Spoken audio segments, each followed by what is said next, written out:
We are talking about materialism, the idea that our mental life emerges from our physical brain.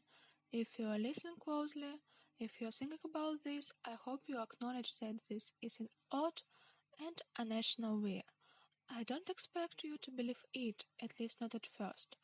And in fact, for the most part, people are far more attracted to the doctrine called dualism. Dualism is an idea that's been found in just about every religion and every philosophy.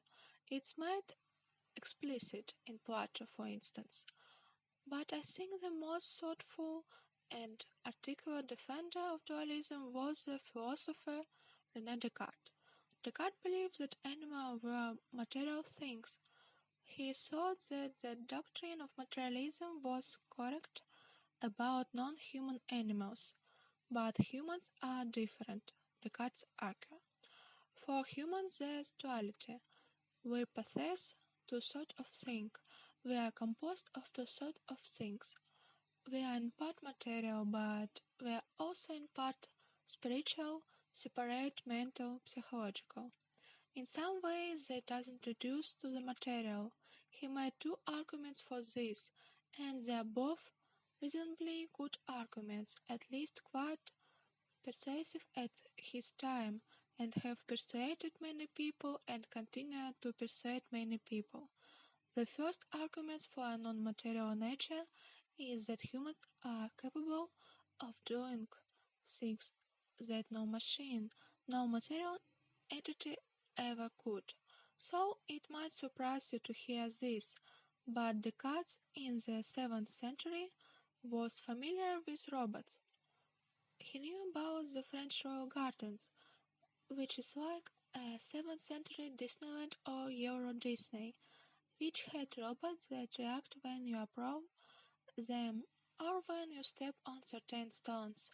For instance, you might approach Diana, and the Neptune would jump out from the bushes holding a trident. This was done not of electricity but with water. So Descartes knew about these robots, and Descartes asked, well, maybe we are such things. Maybe we are just machines responding to the environment. And he said that we can be. He said maybe animals, non-human animals can be, but human behavior is far more complicated and varied and subtle to be explained in such simple ways. We'll return to this point later on in the course when we talk about Noam Chomsky and Noam Chomsky critique of behaviorism, which argue that basically humans respond in an relatively reflexive way to environmental stimuli. Descartes, along with Chomsky, said that can be our behavior is far too complicated for that, so we can be machines. His second argument is probably better now, and it's based on intuition. And his claim was we don't feel like bodies. So, to put it more technically, he applied what was called a method of doubt. He asked the question, what do we know for sure, and what can we question? So, for instance, you might believe you were born in such and so place. It could be wrong. You could be deceived. You might believe that the earth is thousands or millions of years old, but maybe the earth was created 100 years ago and all the memories that your grandparents have of the past were just manufactured. You might believe, said Descartes, that we live in a world of things, that you are sitting on a chair, or there's a wall in front of you, or there's a computer near your hands. But Descartes observed that we often believe such things when we are in dreams, but weren't mistaken. He observed that people who are mentally ill or were deranged in some way might have such beliefs, but don't be mistaken. So, you could be wrong that there's a physical world around you. You could be wrong that there is a body that you have. This is an ancient concern, of course, but it's the best articulate in the movie, The Matrix, which maintains that we think we're running around in the physical world, but actually, with the lucky exceptions of our heroes like Neo and Trinity, we're actually just plunged into some sort of system. Another version of this is that we're brains in a vat. If you're a brain, just a brain sitting in a vat with electrical wires stimulating your experience, you couldn't help. Maybe you are such things. Modern day philosophers, for instance, will argue that there's an excellent change that we computer simulations. So Descartes said, and people following Descartes said, there's a lot we can be sure of. The things that we are seemingly most confident about in real world can be shaken. But Descartes said, there's one thing you can doubt. You can doubt your own consciousness. You can doubt your own existence. The famous one is, I think, therefore I am. And spelling out this intuition building from the fact you could doubt that you have a body, but you can doubt that you have a mind. Descartes wrote, I knew that I was a substance the very essence or nature of which is to think, and that for its existence there is no need of any place, nor does it depend in a material thing. That is to say, the soul by which I am what I am is entirely distinct from body. So that's a philosophical case of dualism. But as I said, dualism is also emerged out of common sense. Think about how you describe your body. You describe your bodies if you possess it. My arms, my head, my body, my brains, as if it's something separate from you that you have. Or consider your intuitions about personal identity. So, typically, as people age, their consciousness follows their body. So, I get 10 years older, my mind 10 years older, my brain is 10 years older. It all connects together, but we easily accept at least infections that people can hop from one body to another.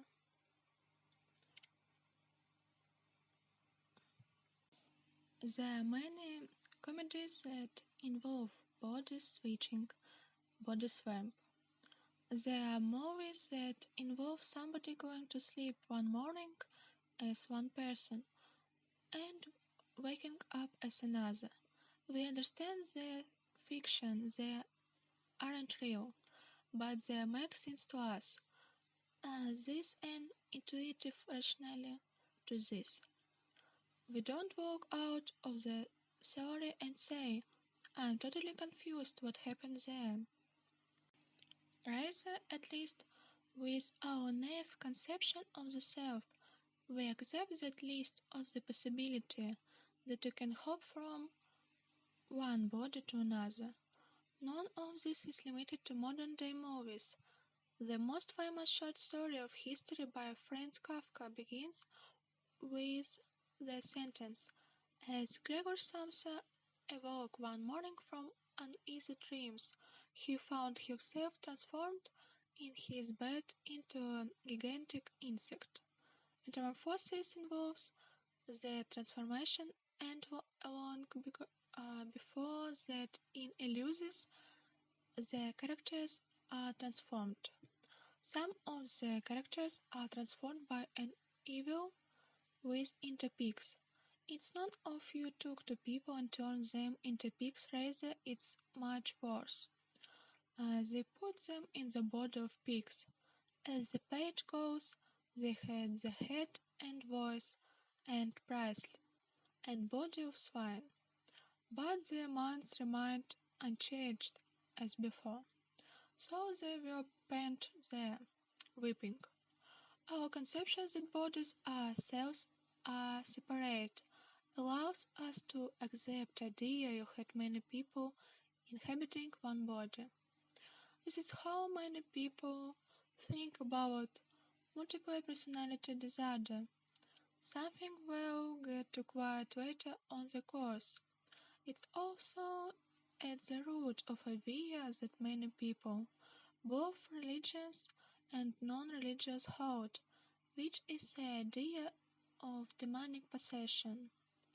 Your body can be taken over by somebody else. Another manifestation of dualism is you could believe in intelligent beings without bodies. If mind and body are separate, it raises the possibility you could have one without the other. Plainly good to have bodies without minds. That's what a corpse is. But the argument goes we could also have mind without bodies.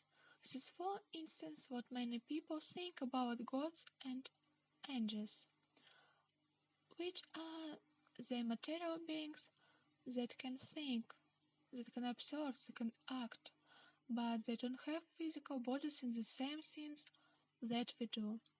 Finally, and maybe most important for people, the idea of dualism, the idea you are not your physical body. This is what must be for many an incredibly appealing consequence, which is that you can survive the destruction of the body. In fact, if you ask most people, religious and non-religious, what will happen after your body is destroyed, the answer is not well, I am dead then. That's it.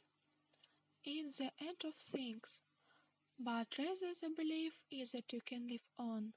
Maybe you will end up in some spirit world. Maybe you will ascend to heaven. If you're unlucky, maybe you will descend to hell. Maybe you will occupy some other body as an reincarnation. But the idea is that the destruction of your body need to not be the destruction of you because you are not your body. All of these beliefs, the beliefs about personal identity, the belief about life after death, about the existence of supernatural beings, about God, all rest at least to some extent on a dualist perspective. So materialism, which says dualism is just plain wrong, is an audacious view and should be treated as such. You shouldn't just shrug and write it down. You should grapple with it. You should worry about it. You should either be grudgingly accept or fight against it. So why are modern-day psychologists and neuroscientists so confident that dualism is mistaken? Well, there are few problems with it. One is that it simply doesn't help us explain certain things that need to be explained. Appealing to an immaterial world, to an immaterial soul, seems to dodge certain questions that really to deserve an answer. So throughout this course, we'll ask questions like how do we learn language? What do we find sexually attractive? How does memory work? The questions about ourselves, about our minds. To say, oh, it all happens some immaterial realm, leaves us hopeless when it comes to answering them. The second concern is that at the time, Descartes was correct to infer from the limitation of material things physical things, that we probably are not physical things. But by now we have a much better understanding what physical things can do, which makes it entirely possible for many of us that we are said things.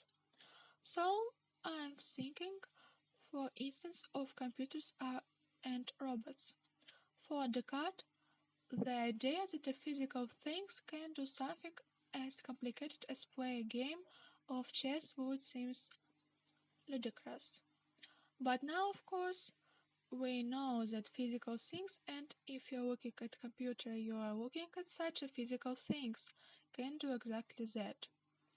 They can understand language, they could recognize objects, they could store things in memory, they can make inferences, and so on. Now, for some of these things, they don't do it anywhere near as well as people do. So, when we talk about language development, for instance, we see that a 2-year-old child uses and understands language better than any computer around, so we need to bear that in mind. But still, it's no longer nuts to say that physical things can do all of the rich and psychologically diverse and psychologically complicated things that people do. Which means that we have to take seriously the claim that we are in fact such physical things. So, put aside all that philosophical abstract arguments, they are just tons of direct evidence. To some extent, the direct evidence has always been there. You don't have to be born in the 12th or 23rd century to appreciate that getting hit in the head could affect your consciousness and your memory, to appreciate that diseases, like syphilis, can lead to disruption of the will and of consciousness. Alzheimer's can rob you of your rationality, that coffee and alcohol can inflame the passions. It just is so evident in everyday life that if physical events that affect the brain can affect our cells, suggesting that at the very least our mental life is intimately connected to the brain. Our recent years something else has happened, which is we have developed technologies that allow us to look directly into the brain, look at the brain activations, and infer from patterns of the brain activations what people are thinking. So very crudely, you can put somebody into a scanner, an fMRI scanner, and you could tell whether or not are thinking about language or music or sex. The technology is increasing. There is such a point that is not impossible that for some of you by the time you are listening to this, we can put sleeping person under fMRI scanner and now from narrow patterns of narrow firings know what they are dreaming. All of this I think it's very difficult to keep this in mind and hold on the way of dualism. I think materialism, however uncomfortable, however unpalatable, is a way that the things forces us to adapt.